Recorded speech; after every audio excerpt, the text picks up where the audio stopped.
Welcome once again to little organise life coach with love.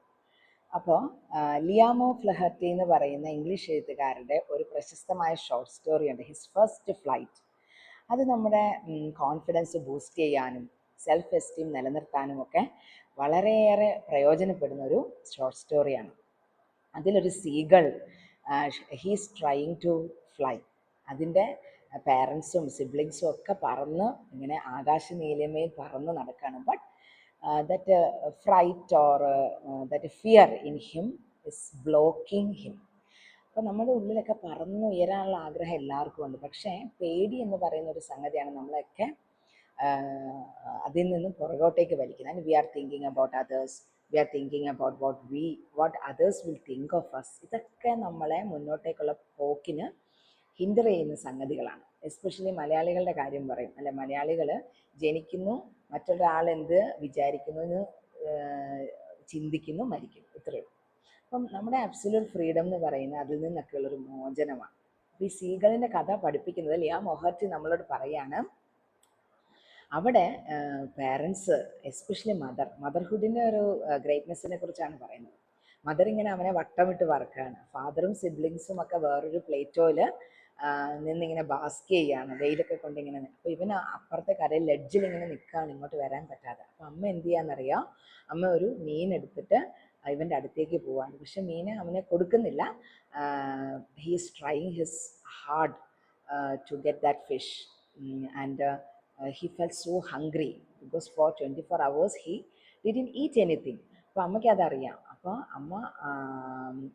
അമ്മ ഭയങ്കര compassionate ആയിട്ട് പോലും അമ്മ എന്ത് ചെയ്യുന്നില്ല, അവനെ അതിൽ നിന്നും എങ്ങനെയെങ്കിലും കുട്ടി പറക്കണം എന്നുള്ള ഉദ്ദേശത്തിൽ അവൻ ഇങ്ങനെ അമ്മ ഇങ്ങനെ അതിനെ മോട്ടിവേറ്റ് ചെയ്യുകയാണ്. അപ്പോൾ അമ്മമാരാണ് നമ്മുടെ ഏറ്റവും വലിയ മോട്ടിവേഷൻ നമുക്ക് തരുന്നത്, മോട്ടിവേറ്റർ എന്ന് പറയുന്നത്.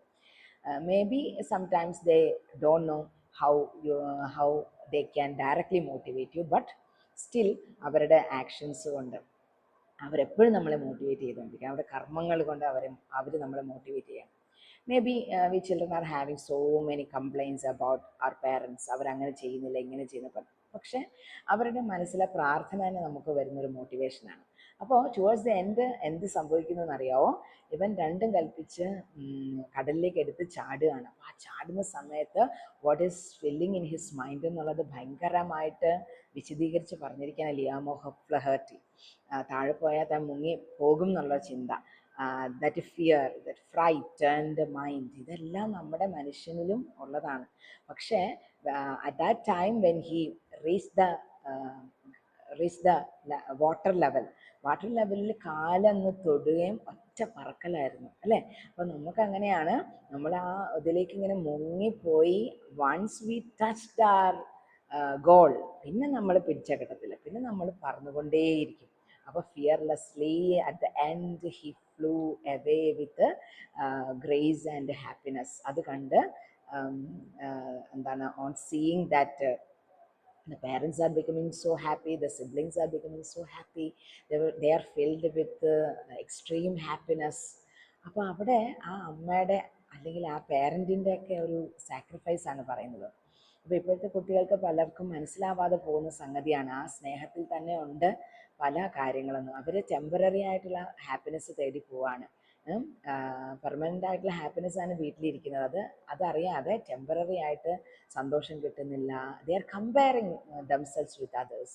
അവന് വലിയ കാറുണ്ട്, വലിയ വീടുണ്ട്, ബട്ട് സംടൈംസ് നമുക്കറിയില്ല അവൻ എന്തൊക്കെ ഇല്ലാത്തതുണ്ടെന്ന്. അപ്പോൾ ഫ്ലഹർട്ടി പറയുന്നത്, once we are out of this fear about anything or our goal, there is no chance of getting frightened. അതിൽ നിന്ന് നമുക്ക് പൂർണ്ണമായിട്ടും മുക്തമാകാൻ പറ്റും. ഒരു സ്റ്റെപ്പ് വെച്ച് നോക്കൂ, and don't think that others are so superior to you or inferior to you. Superior ആണെന്ന തോന്നലാണ് നമ്മൾ പുറകോട്ടേക്ക് വലിക്കുന്നത്. അവരും once they were also beginners, അവരും ഫസ്റ്റ് സ്റ്റെപ്പ്. അപ്പോൾ വേറൊരു കോട്ട് നമുക്ക് പറയാതിരിക്കാൻ പറ്റില്ല, നമ്മളൊരു ഫസ്റ്റ് സ്റ്റെപ്പ് വെക്കുക എന്ന് പറയുന്നതാണ് ഏറ്റവും വലിയ ഗ്രേറ്റ്നെസ്, അല്ലാതെ നമ്മളൊരു ഗ്രേറ്റ്നെസ്സിലേക്ക് ആദ്യമായി പോവുക എന്നുള്ളതല്ല. First step is the greatest step എന്നുള്ളതാണ്. അപ്പോൾ before that do something extraordinary, lead an extraordinary life so that your life can be enjoyed with your passion, and you can have a free life എന്നുള്ളതാണ് അതിൻ്റെ പരമാർത്ഥം എന്ന് പറയുന്നത്. അപ്പോൾ ഈ ഒരു കാര്യം എപ്പോഴും ഓർത്തിരിക്കുക, അല്ലെ? നമ്മുടെ രവീന്ദ്രനാഥ് ടാഗോർ അഗൈൻ പറഞ്ഞതുപോലെ, മനസ്സെപ്പോഴാണോ പേടിയിൽ നിന്ന് മുക്തമായി, തല എപ്പോഴാണോ ആത്മവിശ്വാസത്തോടെ ഉയർന്നു നിൽക്കുന്നത്, അപ്പോഴാണ് നിങ്ങൾ നിങ്ങളാകുന്നത്. ഓർത്തിരിക്കുക.